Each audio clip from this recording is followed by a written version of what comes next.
गीता स्पष्ट भाषा में लिखी गई है। गीता की व्याख्या करने की एक ऐसी पद्धति भी है जिसमें न केवल यह उपाख्यान है, ये पूरे एक फ्रेमवर्क महाभारत के अंदर है, अपितु संपूर्ण महाभारत को ही मनुष्य के आंतरिक जीवन के एक रूपक में बदल दिया जाता है और उसका हमारे बाह्य मानवीय जीवन तथा कर्म से कोई संबंध नहीं रहता, अपितु इसका संबंध केवल अंतरात्मा और हमारे अंदर अधिकार जमाने के लिए लड़ने वाली शक्तियों के बीच युद्ध से रह जाता है। कुछ लोगों ने ये प्रयास किया है, कुछ की टीकाएं इस तरीके की रही हैं जहां उन्होंने जो ये नाम लिए गए हैं उनको एक रूपक बता दिया। श्री कृष्ण हैं, ये इस चीज को रिप्रेजेंट करते हैं, दुर्योधन इस चीज का रिप्रेजेंटेशन है, धृतराष्ट्र ये रिप्रेजेंट करता है, जिसमें देखो इसमें क्योंकि ये शक्ति ऐसी है, ये अंधी है, इसको किसी और की आवश्यकता होती है, ये अंधकार की शक्तियां हैं, ये लड़ रही हैं, ये प्रकाश की शक्तियां हैं, ये इसके विरोध में ऐसे हैं, और उसमें अर्जुन इस चीज को रिप्रेजेंट करता है, रथ ये है, वो सारे को सिंबलाइज कर देते हैं। तो उसका फिर बाद में आपके सामान्य जीवन के साथ कोई लेना देना नहीं रहता। श्री अरविंद कह रहे हैं ऐसा है नहीं। गीता स्पष्ट टर्म्स में, Gita is written in clear terms, plain terms. ये प्रयास, अब आप ये देखोगे कि ये ही प्रयास इन्होंने कृष्ण प्रेम ने किया, उनकी गीता पे पुस्तक है, तो वो देख के फिर बाद में श्री अरविंद ने कहा रे भाई, इससे तो एक्सपेक्ट हम कर रहे थे कि कुछ, पर अब यही है। बड़ी विशेष बात है ये, आदमी किस दृष्टिकोण से चीजों को देखता है। इसलिए हम ये सारा जो बैकग्राउंड ट्रेस कर रहे हैं, श्री अरविंद ने प्रस्तावना, कितनी लंबी प्रस्तावना या सारी चीज दी है। व्यक्ति ये देखता, हाँ मैं जानता हूं, मतलब तू तो जानता है कृष्ण प्रेम है, वो जानते नहीं। इसलिए ये इतनी गंभीर हो जाती है ये चीज कि पहले जिसके अंदर हम जा रहे हैं उसकी भाषा तो सीखें, उसकी वर्णमाला तो समझ में आए। वो सीखे बिना हम अर्थ लगाना शुरू कर दें तो श्री अरविंद ये कह रहे हैं कि इसका अर्थ लगाने का एक ये तरीका है, पर वो सही तरीका है नहीं। यह एक ऐसा मत है जिसकी पुष्टि इस महाकाव्य के सामान्य स्वरूप और इसकी वास्तविक भाषा से नहीं होती। इसकी भाषा तो इस बात की पुष्टि करती नहीं। ये जो ओपिनियन है कि गीता एक रूपकात्मक चीज है, वेद है, उपनिषदों की कुछ चीजें हैं, वो सिंबॉलिक हैं, और उन सिंबल्स का क्या अर्थ है वो श्री अरविंद ने खोला भी है और वो अपन करके गए भी हैं। पर इसको अगर सिंबॉलिक, और अगर आप जितनी भी टीकाएं उठा के देखें, आप उनको बारीकी से देखिए, तब आप इसको समझ पाएंगे कि भी ये कह रहे हैं, पहले तो श्री अरविंद क्या कह रहे हैं उसको आत्मसात करना, उस परिप्रेक्ष्य में फिर आप समझ पाओगे कि श्री अरविंद कह क्या रहे हैं। जब वो एक तुलनात्मक अध्ययन करते हैं, कंपैरेटिव स्टडी करते हैं, कंपैरिजन तो कर ही रहे हैं, और कोई हवा में नहीं कर रहे, ये खाली नाम नहीं ले रहे, और नाम की आवश्यकता भी नहीं है, क्योंकि उसने एक ने कर दिया होगा, वैसी मानसिकता कोई और होगी, वो भी वैसा ही काम करेगी, इसलिए नाम लेने की क्या आवश्यकता है कि इस पर्टिकुलर आदमी ने ये किया, इस पर्टिकुलर ने, उसकी नहीं। ये तो ये कह रहे हैं ऐसा तरीका भी है, पर वो तरीका सही नहीं है, और ये मैं नहीं कह रहा, ये गीता की भाषा है, उससे इस बात की पुष्टि नहीं होती, ये कह रहे हैं श्री अरविंद। और यदि इस विचार पर बहुत अधिक जोर दिया जाए तो गीता की सीधी सादी दार्शनिक भाषा फिलोसॉफिकल है, आदि से अंत तक क्लिष्ट, कुछ कुछ निरर्थक दुर्बोधता में बदल जाएगी, दुर्बोध बन जाएगी ये। क्योंकि अब आप जबरदस्ती, जैसे सायण करने की कोशिश कर रहा था वेदों के अंदर, वो सारी चीज को अनुष्ठानात्मक बनाने की कोशिश कर रहा था, तो कई ऐसे स्थान जहां बन ही नहीं सकती वो अनुष्ठानात्मक, ये हम उदाहरण देके भी गए हैं वेद के संबंध में, वहां बेचारे को बड़ी दिक्कत होती थी, कैसे भी फोर्ज करता था, जबरदस्ती ठोक पीट के उसको कि भाई ये ऐसे अनुष्ठान है, कि घृत टपक रहा है घोड़ों के शरीर से, तो वो कहे भी घोड़ों के शरीर से घृत तो टपक नहीं सकता, थक गए होंगे, पसीना आ रहा है, तो वो पसीना ही कह देते, घृत कहने की क्या जरूरत थी। अब चलो ये तो उसने पसीने को घृत टपक रहा है घोड़ों से, तो वो घृत बता, पसीना को घृत बता दिया। पर अब 5 नदियां हैं, वो जाके कोई एक एक गुफा के अंदर छिप गई। अब ये तो कैसे हो सकता है?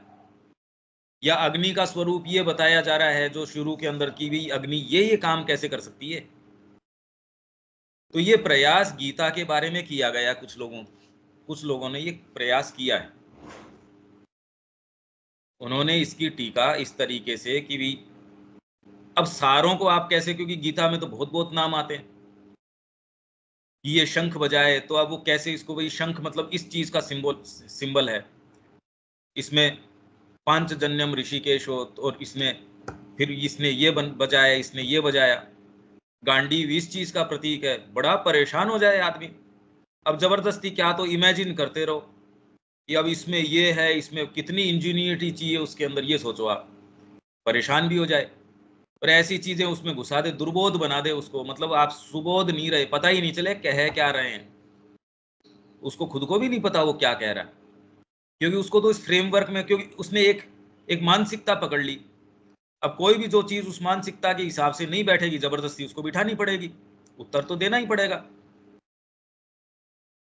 वेद की और कम से कम पुराणों के कुछ अंश की भाषा स्पष्ट रूप से प्रतीकात्मक है, जो कि रूपकों और स्थूल दृश्यमान जगत के आवरण के पीछे रहने वाली वस्तुओं के मूर्त प्रतिरूपों के वर्णन से भरी पड़ी है। परंतु गीता तो बिल्कुल स्पष्ट शब्दावली में लिखी गई है, और मनुष्य के जीवन में जो बड़ी बड़ी नैतिक और आध्यात्मिक कठिनाइयां उपस्थित होती हैं, उन्हीं को हल करने का दावा करती है। गीता की शुरुआत उससे हुई कि यदि आप मार्ग के ऊपर चलते हो, तो आपके पास आपके जीवन के जो नैतिक धर्म हैं, आध्यात्मिक धर्म हैं, वो सारे आके अंतर्विरोध के अंदर खड़े हो जाएंगे। सब अपने अपना क्लेम करेंगे। अब एक क्लेम को आप स्वीकार करके उसको पूरा करते हो, तो दूसरा वाला खंडन के अंदर आ जाता है। इन सारों को कैसे, और ये सारे इस तरीके से आपके सामने आके खड़े हो गए एक्सट्रीम्स के अंदर, कि क्या करूं? शिष्य के धर्म का पालन करूं तो गुरु को कैसे करूं?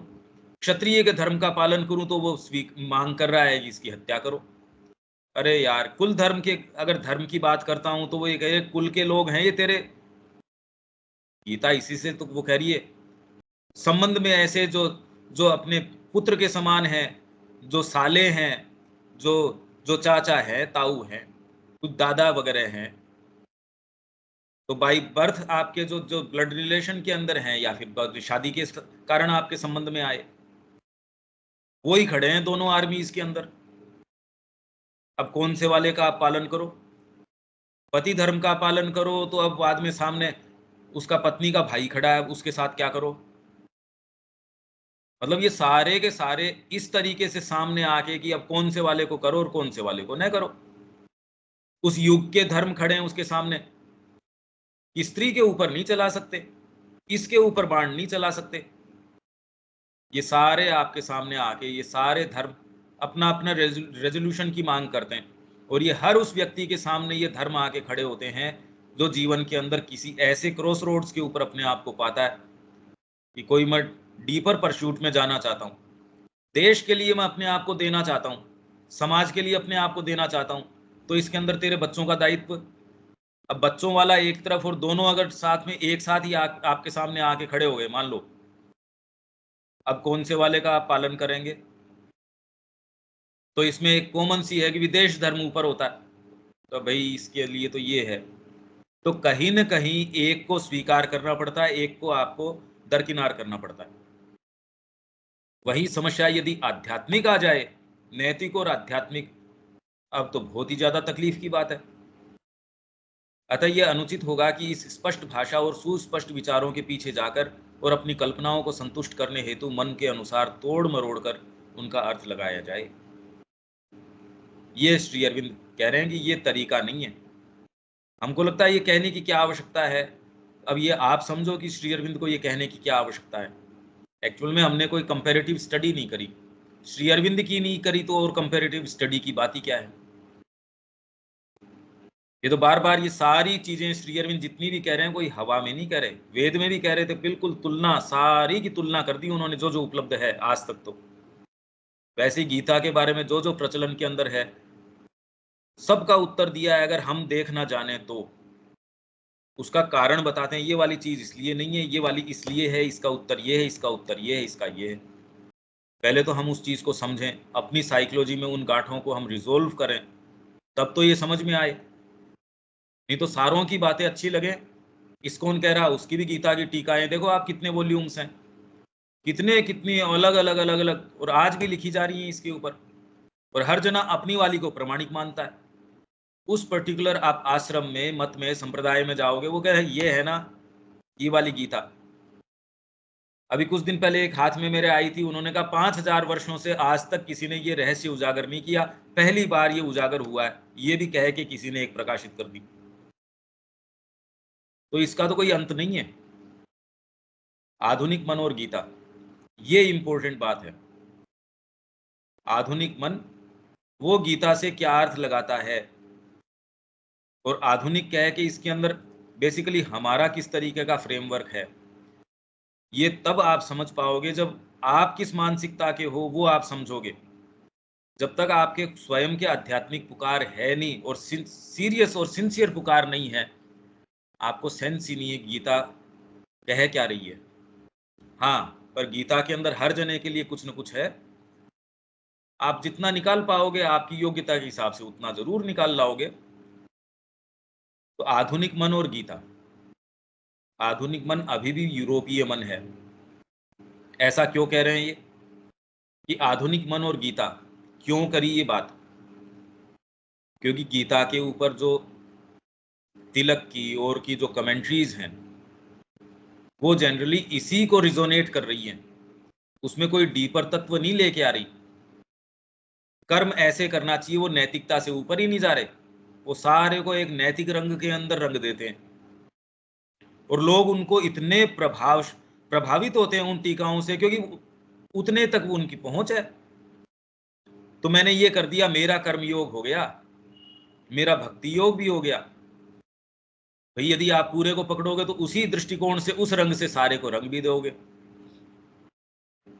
ये जोरदार बात भी है, समस्या वाली बात भी है। समस्या इसलिए कि वो व्यक्ति, मतलब जैसा आपका चश्मा है वैसे आप गीता में से वो निकाल रहे हो, तो आप सोचो हमारे साथ यही हो रहा है। तो इससे कैसे तो निकलें, मां श्री अरविंद की वाणी से के अंदर प्रवेश करके कैसे हम निजात पाएं इससे, अपने दृष्टिकोण से। अभी तो यूरोपीय मन है, जैसा कि वह उस उच्चतम, और यूरोपीय का मतलब ये समझा रहे हैं जैसा कि वह उस उच्चतम यूनानी रोमन संस्कृति, यूनान की आ गई और रोमन आ गई। एक तो जिसमें एस्थेटिक्स पराकाष्ठा के ऊपर हो, और दूसरे के अंदर एथिक्स, एथिक्स सही एथिक्स नहीं, और एस्थेटिक्स भी अपने स्तर के ऊपर, आत्मा के स्तर के ऊपर नहीं। अगर इनको आप इनके चरम के ऊपर लेके चले जाओ, पूरा का पूरा राष्ट्र इसके ऊपर आधारित हो जाए, आपका धर्म है, आपका न्याय तंत्र है, समाज की व्यवस्था है, शिक्षा है, सारी की सारी इस पे बेस कर देते हो। सपोज आप, जैसा कि वह उस उच्चतम यूनानी रोमन संस्कृति के दार्शनिक आदर्शवाद, इनका जो दार्शनिक आदर्शवाद रहा, प्लेटो है, सोक्रेट्स है, ये जितने भी रहे, उन्होंने जो चीज सामने लेके आए जिस तरीके से, तो जो भी उसका जो हाईएस्ट जो भी कुछ रहा, जहां से उसने आरंभ किया था, यूरोपीय मन ने यहां से आरंभ किया था, को छोड़कर ही नहीं, उसको तो उसने छोड़ दिया। आधुनिक जो यूरोपीय मन है, वो तो वो वाला भी नहीं है। जो उच्चतम यूनानी रोमन संस्कृति का दार्शनिक आदर्शवाद है, वो तो है ही नहीं ये आधुनिक यूरोपीय मन। न तो उसमें एस्थेटिक्स है, न उसके अंदर कोई हाई एथिक्स है। उससे तो वो पतित हो ही चुका है। न कोई दार्शनिक आदर्शवाद है इसके अंदर। जहां से उसने आरंभ किया था को छोड़कर ही नहीं, अभी तो मध्य युग के ईसाई भक्तिवाद को भी छोड़ने के बाद बन गया है। तो जो जो मध्य युग था, उसको छोड़ के जो ईसाई भक्तिवाद है, उसको भी आधुनिक मन, जो यूरोपीय मन है, उसने इसको छोड़ दिया। मतलब इसके पास कुछ नहीं है। अब वो इसमें गीता में प्रवेश करके क्या निकालता है, और आप कहते हो देखो उसने ये कहा, चाहे वो भारतीय हो, पर अरे समझो ये वो तो रंगा हुआ तो उसी रंग में है। कोई भी कहेगा इसके ऊपर टीका करेगा, रंगा हुआ तो उसी रंग में है वो। उन्हें इसने व्यावहारिक आदर्शवाद और सामाजिक राष्ट्र संबंधी और परोपकारी भक्ति में बदल दिया है। इसने किसने? यूरोपीय मन ने। व्यावहारिक आदर्शवाद, व्यावहारिक, प्रैक्टिकल करो। अरे ये कोई प्रैक्टिकलिटी की है क्या? तो ये सारा जितना भी है उसी आधार के ऊपर, मतलब कुल मिला के धीरे धीरे धीरे धीरे अपने स्तर पे नीचे उतार लाए उसको। सामाजिक, राष्ट्र संबंधी, परोपकारी भक्ति, सबका करने में कहाँ दिक्कत आ रही है? अरे इतना तो ये किया ही। और दूसरों की बात छोड़िए, अगर आप इसके अंदर नहीं हैं तो भले आप मां श्री अरविंद के संपर्क में हैं तो भी ये बात समझ में नहीं आ सकती कि इसमें फंडामेंटली समस्या क्या है। क्योंकि ये क्लैरिटी आ जाती तो आप तो क्लियर कट इस मार्ग पे चल ही पड़ते। ये क्लैरिटी नहीं है तो वो इस मुद्दे में भी क्लैरिटी नहीं हो सकती। लगता है माइंड के ऊपर कि हाँ हमको समझ में आ रहा है, और जितना आपको आ रहा है उतना आप जरूर गीता में से लेके आ ही सकते हैं। उतना प्रभाव तो गीता से आप लेके आ ही सकते हैं, पर जो इसकी मूल बात है, कैसे वो प्रोग्रेस करवा के पूरा अपना विचार बिल्ड कर रही है, उसको ले नहीं पाएंगे। अब ठीक है, जितना ले पाएंगे उतना ले पाएंगे भाई, जितनी जिसकी क्षमता है, उसका जितना कॉन्स्टिट्यूशन है, वो श्री अरविंद कह रहे उतना तो वो जरूर इसके लेके लेके आ ही जाएगा।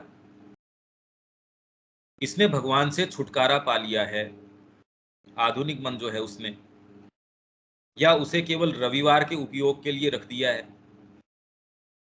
इसमें हम भगवान की जगह मां श्री अरविंद का नाम रख लेते हैं, जो सो कॉल्ड उनके लिए जीवन जी भी रहे हैं, वो भी एक तरीके से कि भी इस ये तो प्रैक्टिकल नहीं है पर इसके लिए ये तो करना ही पड़ेगा।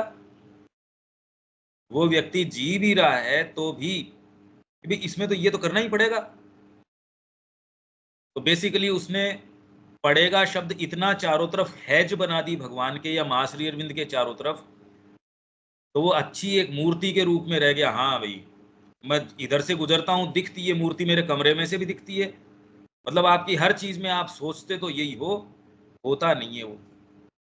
आपके बगीचे में अच्छी मूर्ति एक आपने स्थापित कर ली, हैज बना ली, पर अब ये तो देखो, इसमें तो अब ये कैसे हो, ये तो आपको खुद की समझ तो रखनी पड़ेगी।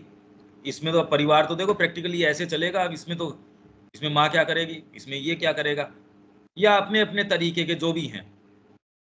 तो भगवान से छुटकारा पा लिया है या उसे केवल रविवार के उपयोग के लिए रख दिया है, और उनके स्थान पर मनुष्य को अपने देवता के रूप में, और उनके स्थान पर, भगवान के स्थान पर मनुष्य को अपने देवता के रूप में और समाज को उसकी प्रत्यक्ष मूर्ति के रूप में स्थापित कर लिया है। तो कुछ क्लासेस पहले आपने ध्यान दिया हो, मैंने कहा ये मानव केंद्रित नहीं है श्री अरविंद का योग, बाकी सारी बातें वो कुल मिला के मानव केंद्रित हैं। और ये जो आजकल राष्ट्रीयता की ओर की बातें कर रहे हैं, ये भी खाली मानव केंद्रित है, और मानव भी पाशविक, मानव भी तो वो मानव नहीं समझ रहे, उसकी पाशविकता, उसको मानव समझ रहे हैं। तो मानव केंद्रित अगर कोई अच्छे से अच्छे रूप में भी होगी तो भी वो दिव्य नहीं बनाएगी। यहाँ तो अब मानव को मानव मान ही नहीं रहे, हम तो पशु मान रहे हैं उसको। तो उनके स्थान पर मनुष्य को अपने देवता के रूप में और समाज को उसकी प्रत्यक्ष मूर्ति के रूप में स्थापित कर लिया है। ये तो इनफ खोल ही नहीं सकते आप इस सेंटेंस को, क्योंकि जब तक आपके जीवन के वैल्यूज ये नहीं है, आप कैसे खोलोगे? हम तो खुद इससे ग्रस्त हैं, हम तो खुद इससे परेशान हैं। इसलिए आप ये कहेंगे भी समाज का ये तो फिर बाद में जीडीपी का क्या होगा, इसका क्या होगा। इसीलिए ये बात है, क्योंकि आपने उनके स्थान पे, बात तो हम भगवान की कर रहे हैं, बात तो उनकी कर रहे हैं, पर उनके स्थान पे ये तो होना ही चाहिए। इसलिए सत्य आरोहण के अंदर सबसे पहले फिलेंथ्रोपिस्ट है वो रुकता है, वो कहता है भैया इससे आगे तो जगत दिखता ही नहीं मेरे को, मैं सत्य की इससे आगे खोज पे नहीं जा सकता। अपने अच्छे से अच्छे रूप में यह व्यावहारिक, एट बेस्ट उनकी जो टीका है या उनका जो प्रवेश है गीता के अंदर, वो क्या है?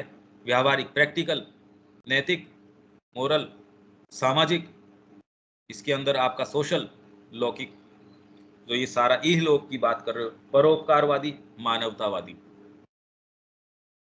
अब इनके क्या, अगर मानवतावादी कोई चीज होगी, वो आपकी आध्यात्मिकता को या कहाँ ले आएगी? बैठ के आप ये मंदिर बनाने से क्या लाभ हुआ? इसकी बजाय आप गरीबों को दे देते। खैर, इनके तो सारों के जो ये दलील लेते हैं वेस्टेड इंटरेस्ट्स हैं, क्योंकि ये तो खाली जो दूध भगवान शंकर के ऊपर चढ़ता उसी की बात करते हैं, और कहीं जो है यहाँ का जितना पैसा धर्म परिवर्तन के अंदर जाता है उस पर कोई प्रश्न नहीं करेगा। पर यदि आप सिंसियर हैं भी सपोज, और मानवतावादी केंद्र लेके चलते हैं तो क्या होगा? परोपकारवाद अगर लेके चलते हो तो क्या होगा? फंडामेंटली यदि परोपकारवाद आपके अंदर है तो ये भगवान से विद्रोह है। कि मैं जानता हूं कोई भी वाद आप लेके चलिए, सच्चा वाद तब हो सकता है जब केंद्रितता माँ के ऊपर हो। ये कोई सा भी आप ले लो, नहीं, अपने आप के अंदर ये कभी भी आपका परित्राण नहीं करेगा। परोपकारवाद विद्रोह में ला खड़ा करेगा। इस बच्ची की क्या गलती थी? बताओ, भगवान कितना अन्याय कर रहा है इसके अंदर। तो तुरंत दूसरे वाले जस्टिफाई करने के लिए आ जाएंगे, नहीं नहीं भगवान तो बहुत अच्छा है, बीच में एक राक्षस है।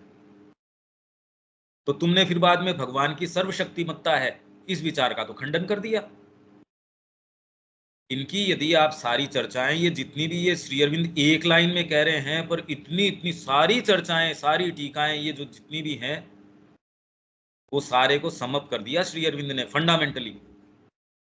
कि व्यावहारिक बात करोगे, मतलब अच्छे से अच्छे रूप में भी आप करते हो, तो वो जनरली उनकी हाईएस्ट जो उड़ान है वो कहाँ तक लेके जाते हैं? या तो व्यावहारिकता तक रुक जाएगी, नैतिकता तक। नैतिक बोध ऐसे करना चाहिए।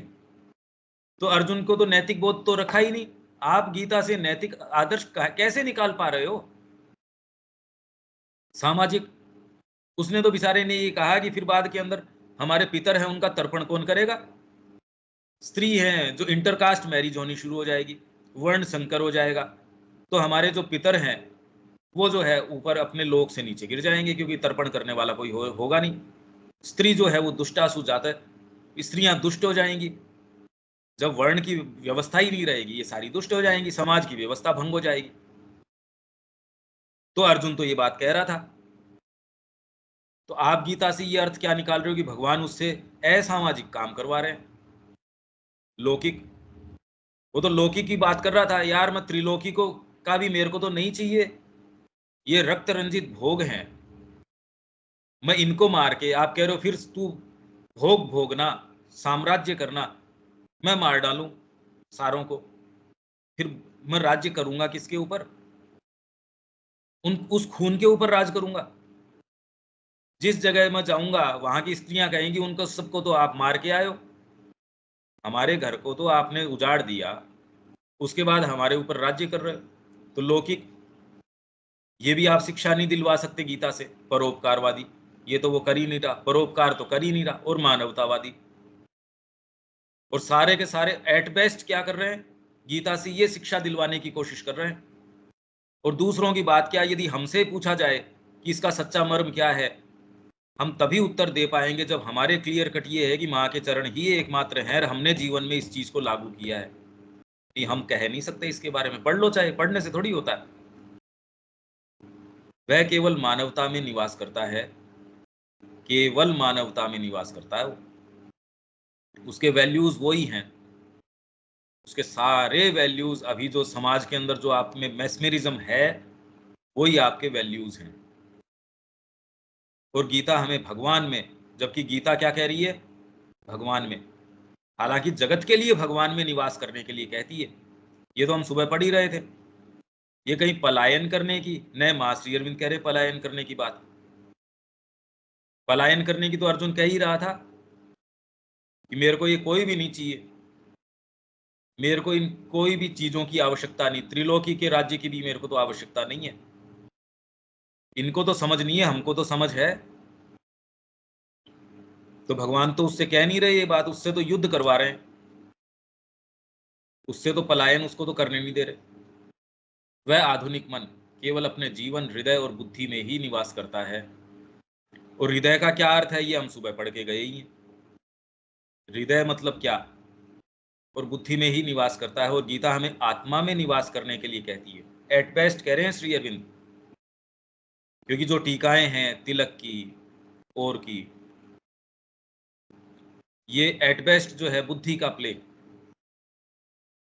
वह अक्षर सत्ता में निवास करता है जो सभी प्राणी हैं, और गीता हमें अक्षर और पुरुषोत्तम में भी निवास करने के लिए, निवास करने के लिए, यहाँ भी बहुत इंपॉर्टेंट है। अगर आप ये कह दो गीता हमें अक्षर और पुरुषोत्तम में निवास करने के लिए कहती है, तो ये तो तैयारी बैठे हैं लोग, क्या देखो ये रहा श्री अरविंद ये कह रहे हैं अक्षर को इन्होंने दरकिनार कर दिया। बिल्कुल नहीं, गीता हमें तीनों भावों में, और इनफैक्ट तभी आप कर्म कर सकते हो। आप अगर क्षर से बंध गए तो भी कर्म नहीं कर सकते, अक्षर से बंध गए तब तो कर्म होगा ही नहीं, अक्षर में तो कर्म है ही नहीं। आप अगर अक्षर ब्रह्म में चले जाओगे तो कर्म तो होगा ही कहां से। क्षर में हो तो कर्म हो कर नहीं सकते, क्योंकि आपके पास कोई डीपर कोई चीज है नहीं। तो जब तक आप इसके अंदर पुरुषोत्तम भाव तक असेंड नहीं करते, तब तक कर्म का आधार नहीं होता। और इसकी गुत्थी हमने ये सुलझाई थी, जब आप निस्त्रैगुण्य माँ के हाथों में ले माँ, तब आप सच्चा कर्म शुरू कर सकते हो। यज्ञ शुरू तब होता है, तब आप यज्ञ कर सकते हो। तो ये भी एक एक शब्द जो है इंपॉर्टेंट है। अगर ये भी हटा दो यहाँ से, वह अक्षर सत्ता में निवास करता है जो सभी प्राणी हैं, और गीता हमें अक्षर और पुरुषोत्तम में निवास करने के लिए कहती है ना, तो फालतू हो जाएगी ये बात। तो में भी निवास करने के लिए कहती है। वह काल की परिवर्तनशील गति में निवास करता है, और गीता हमें शाश्वत में निवास करने के लिए कहती है। या फिर यदि इन उच्चतर वस्तुओं की एक अस्पष्ट रूप से परिकल्पना की भी जाने लगी है, अगर ये कल्पना करी जाने लग गई है, किसकी? कुछ टीकाओं में श्री अरविंद को ये चीज मिली होगी, कहीं ये चीज उनको कि उच्चतर वस्तुओं की अस्पष्ट रूप से परिकल्पना, कहीं कहीं कोई कोई व्यक्ति कि नहीं नहीं ये बात नहीं है, गीता तो सर्वधर्मान की बात कर रही है, किसी ने ये कह दिया होगा, या कुछ वर्ग के अंदर ऐसी बात आई होगी कि गीता का कर्मयोग खाली कोरा ये वाली बात नहीं है। कुछ वर्ग ने ये बात कही होगी कि उच्चतर वस्तुओं की अब अस्पष्ट रूप से परिकल्पना की भी जाने लगी है। ये श्री अरविंद की विशेषता है कि भारतीय संस्कृति में भी वो ये कहते हैं कि कुछ वर्ग ऐसा है जो आगे की भी सोच रहा है। वो वर्ग कौन सा है अभी होता ही होगा। ये विशेषता है। श्री अरविंद कह रहे हैं मैं तो हमेशा समय से आगे चलता हूँ। तो वैसे यहाँ भी ये कह रहे हैं उच्चतर वस्तुओं की अस्पष्ट रूप से परिकल्पना की भी जाने लगी है, तो भी ये केवल उन्हें मनुष्य और समाज के अधीन करने के लिए ही है। आज आप कितनी आध्यात्मिकता और की आजकल तो कितने वीडियोस वगैरह वायरल होते हैं, उनकी चर्चा सुनो आप, कहीं कुछ नहीं, बार बार एनफोर्स वही बात करेंगे कुछ। और अगर वो कहते भी हैं कि एकमात्र परमात्मा है, तो भी उनके लॉजिक है उन्हीं की, उनका खंडन करता है, उन्हीं की बात का खंडन करता है वो। तो भी ये केवल उन्हें मनुष्य और समाज के अधीन करने के लिए है, परंतु भगवान और आध्यात्मिकता अपने आप में स्वतंत्र रूप से अस्तित्वमान है, सहायक के रूप में नहीं कि भगवान का भी हम कर लेते हैं। देखो हमारे घर के अंदर एक बड़ा भाग हमने एक रूम दिया है भगवान को, मतलब ये कहते भी नहीं चूकते लोग। मैं जाता हूँ रोज सुबह, मैं इस मंदिर में रोज जाता हूँ, मैं इस गौशाला के अंदर दान करता हूँ, मैं इसमें भी ये करता हूँ। तो देखो भगवान हमारा नहीं करेंगे तो और किसका करेंगे? और फिर बाद में पता चला कि आपके पुत्र की मृत्यु हो गई। अरे ये क्या काम का, सब बेकार है। एक सेकंड में वो मूर्ति आप ले जाके बाहर फेंक देते हो, ये क्या काम की? ये उनकी जो थोड़े सीरियस थे, बाकी के तो सीरियसनेस थी नहीं, इसलिए कोई खास बात है भी नहीं। और व्यवहार में हमारे भीतर के निम्नतर भाग को उच्चतर के लिए अस्तित्वमान रहना सीखना चाहिए। निम्नतर भाग को उच्चतर के लिए, आपका शरीर है वो माँ के लिए है, आपका प्राण है वो माँ के लिए है, मन है वो माँ के लिए है। अभी तो हम स्क्रूटनाइज कर रहे हैं, अभी तो माइंड से हम स्क्रूटनाइज कर रहे हैं, पता नहीं ये ठीक है भी नहीं। अरे तेरे को तो उससे ग्रहण करना है, तेरे को स्क्रूटनी करने के लिए थोड़ी कहा है। उल्टा करते हैं हम कि मेरा परिवार जमा रहे, माँ इसमें थोड़ा ये कर दो, अरे यार ये तो अस्तित्वमान उच्चतर के लिए है, ताकि उच्चतर भी हमारे भीतर सचेतन रूप से निम्नतर के लिए अस्तित्वमान रह सके, इस निम्नतर को अपने स्वयं की ऊंचाइयों के निकट खींच सके। ये है गीता। ये आपकी सारी एग्जिस्टेंस को, सबको टोटल ऊपर उठा सके, इसके लिए जी रहे हो आप। ये बात तो आई नहीं रही। अगर आप ये सेंटेंस भी लिख लो कि आपका शरीर है वो माँ के लिए है, आपका प्राण है वो उच्चतर माँ के लिए है, मन है वो उसके लिए है, बस उसके अपने लिए नहीं। तो गीता तो ये कर रही है। अतः आज की मनोवृत्ति के दृष्टिकोण से गीता की व्याख्या करना और इसे सर्वोच्च और सर्व संपूर्ण विधान के रूप में हमें निस्वार्थ कर्तव्य पालन की शिक्षा देने को बाध्य करना एक त्रुटि है। कहीं बाजार के अंदर चले जाओ, हर जना ये कहेगा मैं तो गीता का कर्मयोग कर रहा हूं, मैं तो निस्वार्थ तरीके से कर्तव्य पालन। और कर्तव्य क्या, ये अभी श्री अरविंद यही कह देंगे, आपकी सबकी अपनी अपनी परिभाषा है, और हर जना कह रहा है नहीं नहीं मैं अपनी ड्यूटी निभा रहा हूं और मेरी कंडीशन में और आप कर भी क्या सकते थे। जिस परिस्थिति का हल करने की गीता चेष्टा करती है, उसका थोड़ा बहुत विचार करने से ही ये स्पष्ट हो जाएगा कि गीता का ऐसा अभिप्राय हो ही नहीं सकता था। ये भी बुद्धि का प्ले है। अब श्री अरविंद यहाँ बुद्धि को काम में नहीं ले रहे क्या? बुद्धि ये काम भी कर सकती है, क्योंकि गीता के उपदेश का संपूर्ण आधार जिससे इसका आविर्भाव हुआ है, और वह मूल कारण जो शिष्य को गुरु की शरण के लिए बाध्य करता है, कर्तव्य की एक दूसरे से जुड़ी हुई विविध धारणाओं का जटिल रूप से उलझा हुआ वह संघर्ष है। यहाँ से गीता तो शुरू ही हुई थी। बेचारे के सारे कर्तव्य बोध की जो इतनी गुत्थी थी, ये वाला कर्तव्य करता हूं तो ये वाला खंडन के अंदर आ जाता है, ये वाला करता हूं तो ये वाला आ जाएगा। और इसमें तो कितने सारे कर्तव्य सामने आके भैया क्या सारों के क्लेम। तो वो संघर्ष है जिसका अंत मानव बुद्धि के द्वारा खड़े किए गए सारे उपयोगी बौद्धिक और नैतिक भवन के ढहने में होता है। जितना आपने भवन बना रखा है बौद्धिक और नैतिक, हमको तो इसका सेंस भी नहीं है, हम इसके ऊपर है ही नहीं। हम तो पॉलिटिक्स ऑफ कन्वीनियंस है, जहां कन्वीनियंस है वहां ये भी कर लेंगे, जहां कन्वीनियंस है ये भी कर लेंगे। जितना कन्वीनियंस है उतना हम सत्र भी ऑर्गेनाइज करते हैं, हम उसको पढ़ते भी हैं, ये भी है जितना। अब इससे ज्यादा तो देखो अब ये क्या, यहाँ आंख बंद कर लेंगे। पर यदि कोई ईमानदारी से इस भवन के आधार पे भी नैतिक और बौद्धिक, तो भी यहाँ आके गीता का भवन ढह गया। उसने कहा मेरे तो अब मेरे से तो हो नहीं रहा, गांडीव गिरा जा रहा है। ये थोड़ी कोई उसको डर लग रहा था, डर नहीं। पहली बार उसके सेंसेशनल माइंड के सामने उसका अर्थ समझ में आया कि इसका अर्थ ये है इस लड़ाई का। ऐसे थोड़ी अचानक उसको क्यों घोड़े पे बिठा के अपहरण करके लिया है भगवान। उसको सेंस नहीं था कि कौन मेरे पक्ष में और कौन विपक्ष में। सब पता था उसको।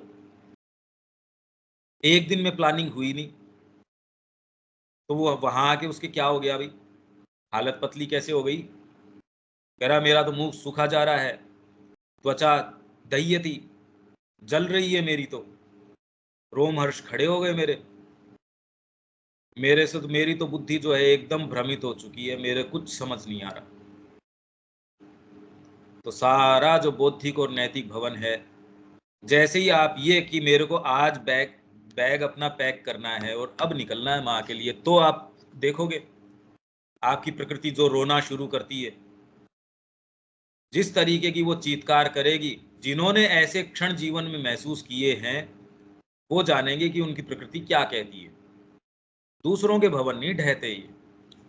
तो जब जिनका भवन नहीं ढहे उनके श्री कृष्ण की वाणी की आवश्यकता भी नहीं है, ये तो ढहने के बाद वो कह रहे हैं अपनी बात। मनुष्य जीवन में किसी न किसी प्रकार का संघर्ष प्राय ही उत्पन्न हुआ करता है, जैसे कभी गृहस्थ धर्म और देश धर्म, या किसी उद्देश्य या अभियान की पुकार के बीच दुविधा। दुविधा है, वहां जाएंगे। इस दुविधा के बीच में आप थोड़ा चयन करते हो, भाई क्या करें इसमें। वहां जाना तो मेरे को यहाँ माँ के इसमें था, पर दादी बीच के अंदर एक्सपायर हो गई। अरे यार क्या करें, बीच में ये वाली बात आ गई, बीच में ये चीज। या फिर ये तो कई अच्छे से समझ में आती है कि वहाँ सेना में से आपको फ़ोन आ गया, तो भले कल आपकी शादी है ना भैया, और सारे स्वीकार करते हैं इस बात को, क्योंकि आपका बौद्धिक और नैतिक भवन इससे नहीं ढहता। यहाँ संघर्ष नहीं होता।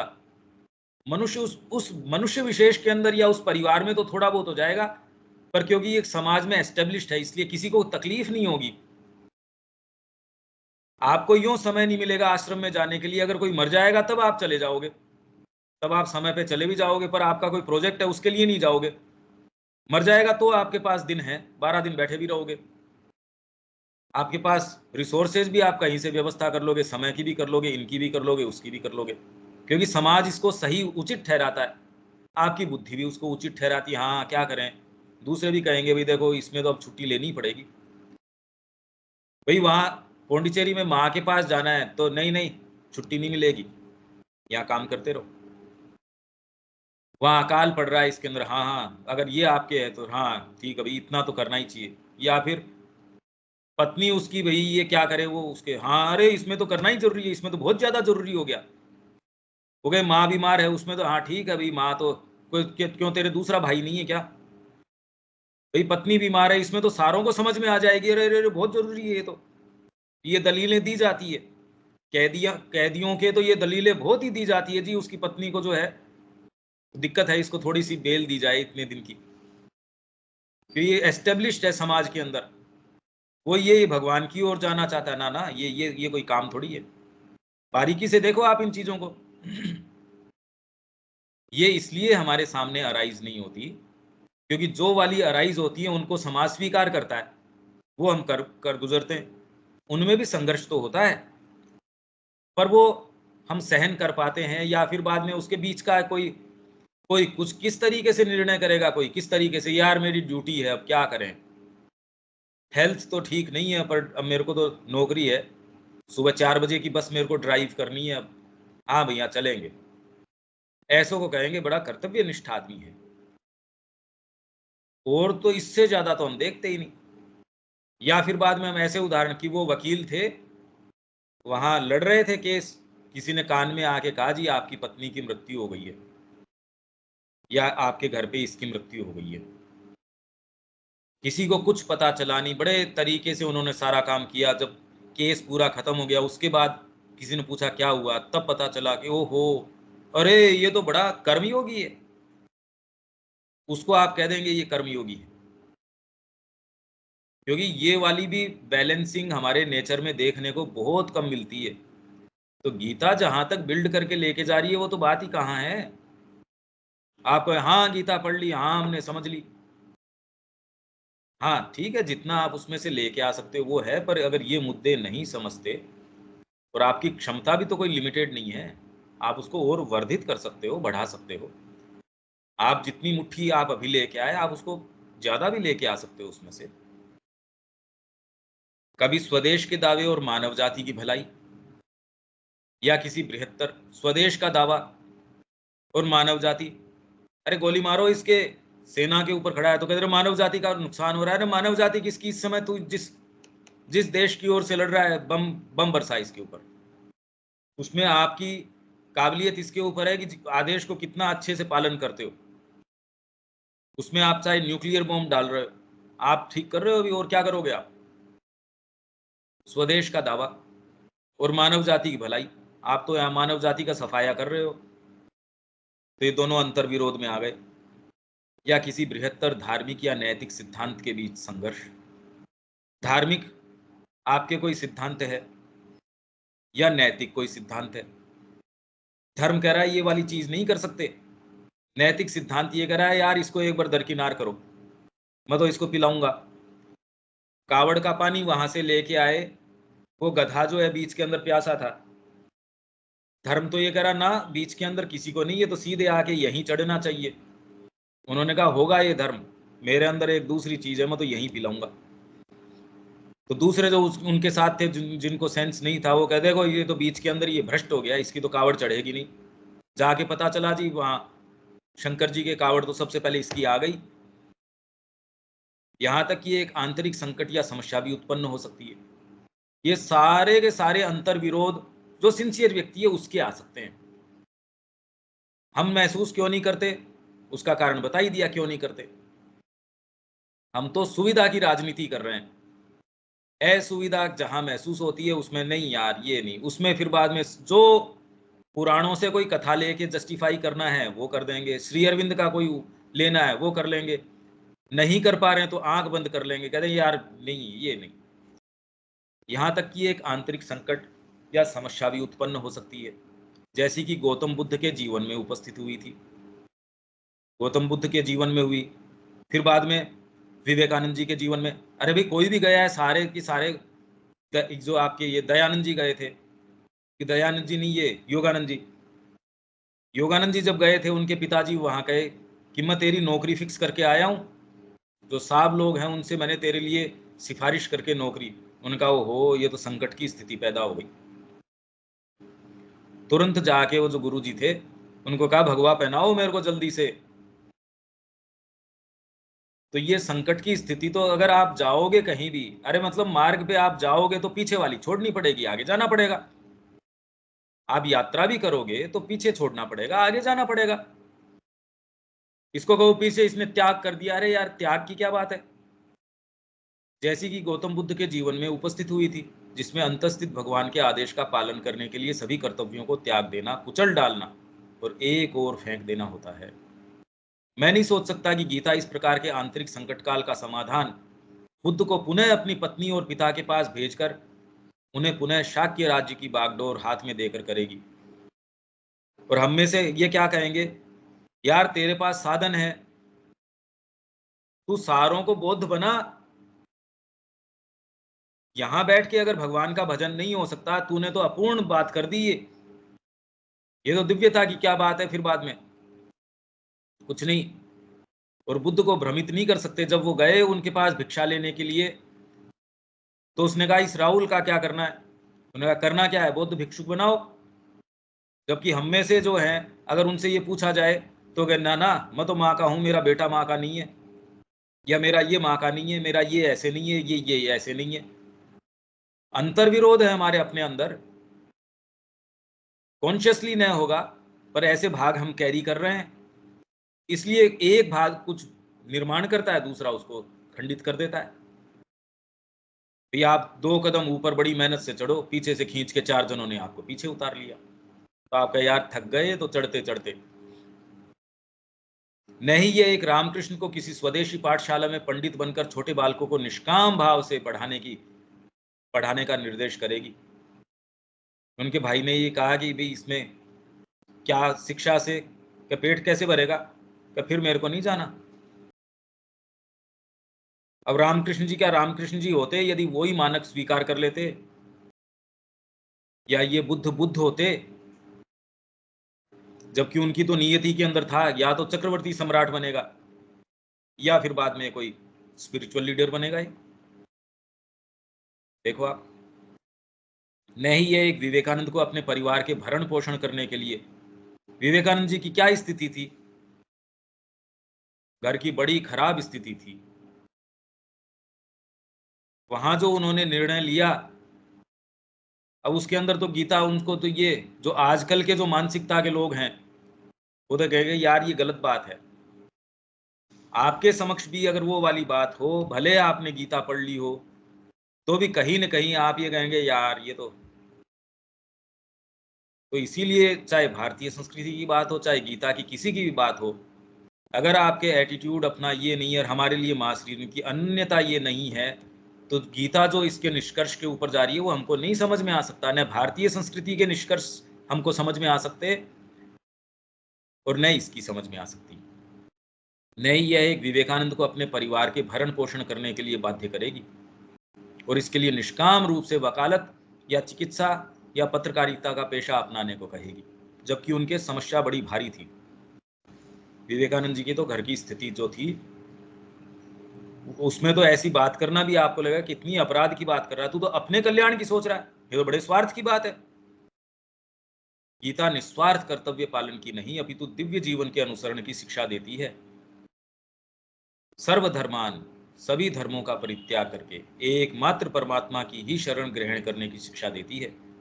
और एक बुद्ध, एक रामकृष्ण या एक विवेकानंद की दिव्य क्रिया गीता की शिक्षा के पूर्णतः अनुरूप ही है। तो जो रामकृष्ण जी ने किया वो गीता के अनुरूप है। जो विवेकानंद ने किया, उन लोअर धर्मास को स्वीकार नहीं किया, अंतरात्मा की बात के ऊपर निकल पड़े। बुद्ध ने जो किया वो इसके पूर्णतः इसके अलाइनमेंट के अंदर है। यही नहीं, यद्यपि गीता कर्म को अकर्म से श्रेष्ठ मानती है, परंतु कर्म संन्यास का निषेध नहीं करती, अपितु उसे भी भगवान तक पहुंचने के अनेक मार्गों में से एक के रूप में स्वीकार करती है। और लास्ट का जो इनका अध्याय है उसका है मोक्ष संन्यास योग। मोक्ष का भी संन्यास कर दिया कि पिंड छुटाओ इस मोक्ष से भी। दूसरे कह रहे मोक्ष और संन्यास नहीं। जब सर्वधर्मान परित्यज्य कह दिया तो और मोक्ष किसका करोगे? मोक्ष और संन्यास, तो फिर यार तू भक्ति योग की भी बात करके आया है पहले। इसका विवेचन इस तरीके से कुछ करते हैं, वो तो गीता का अपने तरीके से करते ही हैं। जैसे कर्म योग कर्म सुकौशलम, परफेक्टली काम करो तो योग हो गया। श्री अरविंद कह रहे हैं योग करोगे तो परफेक्टली काम होगा। ये तो बात ही उल्टी हो गई। तो इसलिए कर्म का संन्यास ये जो कह रहे हैं लास्ट में, मोक्ष संन्यास योग, मोक्ष से भी पिंड छुटाओ। यदि उसकी प्राप्ति केवल कर्म तथा जीवन तथा सभी कर्तव्यों के त्याग करने से ही होती हो और भीतर से पुकार प्रबल हो, तो इन सबको अग्नि में होम कर देना ही होगा। सीधी बात यह है, जो आपकी पुकार है एकमात्र उसका राइट है आपके ऊपर। कैसे पता चले?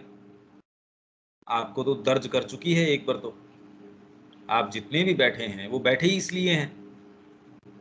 तो कैसे पता चले? अरे यार आपके अंदर वो भाग है इसलिए तो बैठे ही हो।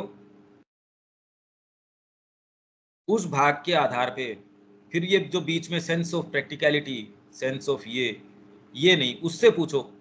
वो जो आपको प्रैक्टिकलिटी बताए वो एक्चुअल प्रैक्टिकलिटी है। नहीं तो मेरे को ये बताओ कि हम तो इस स्थिति में ही नहीं है जिसमें बुद्ध थे। बुद्ध के सामने आप रामकृष्ण जी तो एक सामान्य परिवार से, सामान्य उसमें, पर वो रामकृष्ण जी नहीं होते यदि वो निर्णय नहीं करते तो। ये तो आम कहानी है सारों की। विवेकानंद जी को कौन जानता है यदि वो निर्णय, पर बुद्ध तो जो थे, क्या तो एक साम्राज्य करते या एक वहां चले गए आपके, यार व्हाट ए वेस्ट, ये तो नुकसान हो गया। यही व्यक्ति यदि साम्राज्य करता तो सोचो क्या होता। अरे किसका क्या होता? कुछ नहीं होता। ये ऐसी हाइपोथेटिकल इमेजिनेशंस हैं जो हमको सुविधाजनक लगती है, हम वैसे दलीलें दे देते हैं। तो करने का काम ये भीतर की पुकार, आपके भीतर ये चीज है, कहीं आप ये महसूस कर सकते हैं। उसके नजदीक जाने से आपने राहत महसूस करी है, आपने चेतना महसूस करी है। भी ऐसा तो कोई हो ही नहीं सकता जो यहाँ बैठा है, एटलीस्ट औरों की तो हमको क्या है। तो ये प्रबल हो तो इन सबको अग्नि में होम कर देना ही होगा। इसमें किसी का कोई वश नहीं चल सकता। भगवान की पुकार अलंघ्य है, अलंघ्य है। और आप में से जिन्होंने भी ये पाया कि एक समय आपके पास ऐसा आया था जब डिसाइसिवली आप निर्णय कर रहे थे और आप ये कदम उठाने की स्थिति में भी थे, कोई कारण से ये नहीं है अब आप दोबारा इंतजार कर रहे हो वो पोर्टल कब खुले आपके सामने। जैसे ये साइंस फिक्शन से या ये है, अचानक वो पोर्टल खुला, आप उसमें प्रवेश कर गए। वैसी ग्रेस आपके सामने किसी समय ये आता है, कोई दूसरे कंसिडरेशन के कारण। उसमें भागवत में भी आप देखो, जैसे ही वो मुरली की पुकार सुनी, दूध चढ़ रहा था उसको, उसकी चिंता नहीं है। कोई जो है अपने श्रृंगार करने के लिए भी अगर रुक गई, उसका प्रवेश नहीं हो पाया। कोई भी कंसिडरेशन यदि आपके आ गया, माँ की पुकार आपको महसूस हो रही है, अगर उसमें एक रात भी आप निकाल रहे हो, दोबारा वो पोर्टल नहीं खुलेगा आपके लिए। ये इतनी विचित्र बात है। भगवान की पुकार अलंघ्य है। ये आप इसको लांग नहीं सकते, अलंघ्य है। और अन्य किन्हीं भी हेतुओं के सामने इसकी तुलना नहीं की जा सकती। कोई भी आपका हेतु है, परिवार, बच्चा, देश, ये वो, माँ सबसे पहले खड़ी है। माँ में यदि देश नहीं है तो फिर कौन सी माँ के पास जा रहे हो? माँ में यदि परिवार का कल्याण निहित नहीं है तो कौन सी माँ के पास जा रहे हो? आज रामकृष्ण जी का परिवार सोचो, उसकी क्या धन्यता है कि वो परिवार उससे जोड़ के, अरे रामकृष्ण जी का परिवार है, उस परिवार की आप सोचो कि वो, और वो न हो तो क्या क्या है उसमें, क्या वैभव है उसका। कोई भी दूसरा मोटिव आपके सामने आ ही नहीं सकता। यदि ये पुकार जिसके आ गई, ये अलंग्य है, ये इसके सामने कोई दूसरा कंसिडरेशन नहीं आ सकता।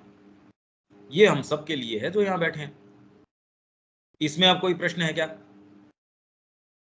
या कोई सेंटेंस जो नहीं समझ में आ रहा हो? विवेक?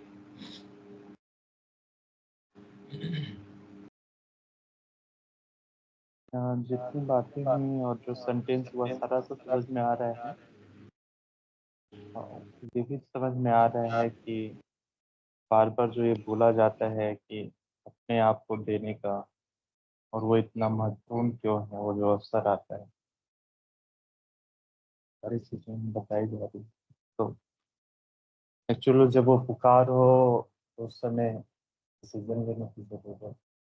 हाँ, जब वो महसूस होता है उस समय तो और कोई कंसिडरेशन उसके सामने टिकना नहीं चाहिए। अलंग्य है। अब ये सेंटेंस तो कोई आपके लिए डाउट तो छोड़ता नहीं, भगवान की पुकार अलंग्य है और अन्य किन्हीं भी हेतुओं के सामने इसकी तुलना नहीं की जा सकती। अगर ये समझ में आ जाए तो शिक्षा का स्वरूप क्या होना चाहिए, आपके जीवन का स्वरूप क्या होना चाहिए, किस दिशा में आप काम करने चाहिए, आपकी एनर्जीज कहाँ जानी चाहिए, ये सब चेंज हो जाएगा। तब आप जीवन जीना शुरू करेंगे, आप रहस्यों में प्रवेश करेंगे। तब आप प्रवेश करेंगे। जिसको ये पुकार आ गई उसको फिर बाद में वो द्विज बोलते थे, उसको वो बोलते थे कि ये अब वेद के अंदर प्रवेश कर सकता है। क्यों? तो अगर वेद को आप टेक्स्ट मान लो तो आप ये सोचो, यार जिसको भाषा का पता है वो क्यों नहीं प्रवेश कर जाएगा, इसमें ऐसी क्या बात है? ऐसा है नहीं। ये टॉपिक तो एक ऐसा है, आप इसको पढ़ भी लेना, और फिर इसको पढ़ने के बाद इसके ऊपर कमेंट्री है। अपनी वाली पुस्तक पे जो कमेंट्री है उसके पेज नंबर मैं बता देता हूँ। ये सारा चल रहा है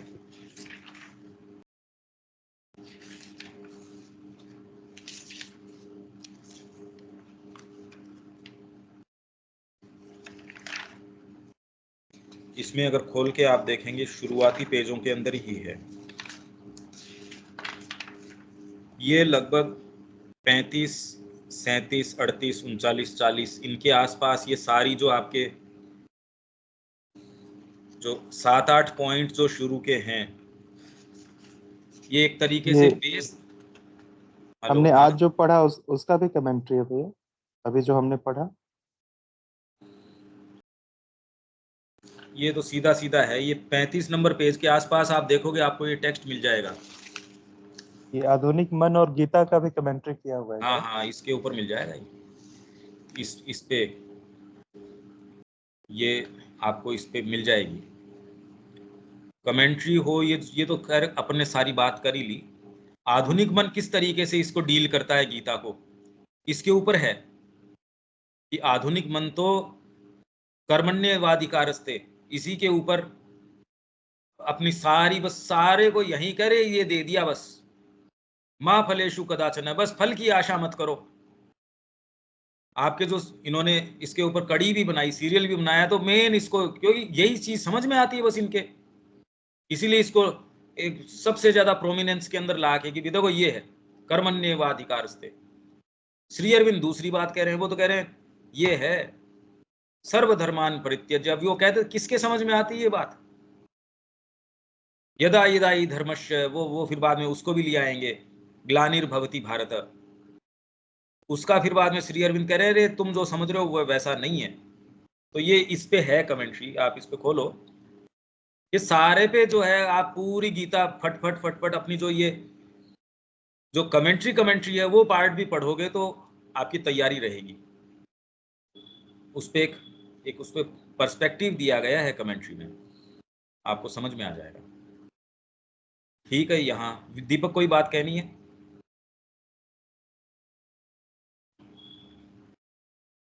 नहीं, कोई बात नहीं पंकज।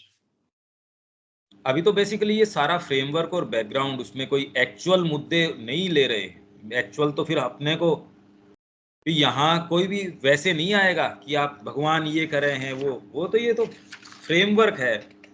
और वो भी इसमें फिर अवतारवाद आ जाएगा, इसमें तो अपने को वो इश्यू बनाना पड़ेगा कि अवतारहुड की क्या बात है, समता की क्या बात है, कर्मयोग की क्या बात है।